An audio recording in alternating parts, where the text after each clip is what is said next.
আমি air chief marshal Hasan Mahmud Khan, Bangladesh বিমান বাহিনীর প্রধান।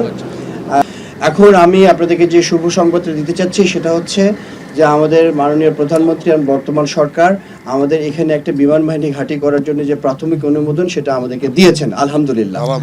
এবং এখানে আমরা অচিরেই আমাদের বিমান বাহিনী ঘাঁটি প্রস্তুত করার ব্যবস্থা করব এবং সাথে আমার সাথে আজকে মাননীয় মন্ত্রী বেসামরিক বিমান চলাচল কর্তৃপক্ষ এবং প্রতিমন্ত্রী মহোদয় আছেন এবং এলজিআরডি প্রতিমন্ত্রীও আছেন আমাদের সাথে এবং এমপি আছেন, এখানকার যারা লোকাল আছেন ওনারা এসে সরেজমিনে দেখতে এসছেন আমাদের এখানে আন্তর্জাতিক বিমানবন্দর কিভাবে করা যায়। আমরা বগুড়া দিয়েই শুরু করেছি।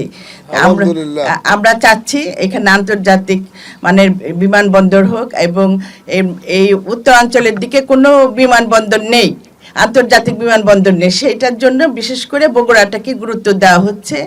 আমরা পাশাপাশি আন্তর্জাতিক বিমানবন্দরের পাশাপাশি আমরা যেটা এখন পরিকল্পনা নিয়েছি যে আমরা একটা ফ্লাইং একাডেমিটা চালাবো, কারণ আমাদের পাইলটের অনেক দরকার।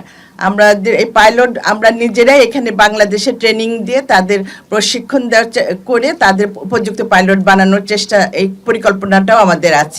আপনারা জানেন যে এখানে আমাদের মাননীয় প্রধানমন্ত্রী প্রতিশ্রুতি দিয়েছেন এবং বগুড়াবাসীর দাবি অনুযায়ী বগুড়া বৃহত্তর বগুড়াবাসী সেখানে আপনার বগুড়া, জয়পুরহাট, কুষ্টিয়া এবং অন্যান্য জেলাগুলিও উপকৃত হবে যে এখানে যদি একটা এয়ারপোর্ট করা যায়। সেই এয়ারপোর্টটা আমরা আজকে একটা স্লাইডের মাধ্যমে দেখলাম যে কিভাবে করা যায়।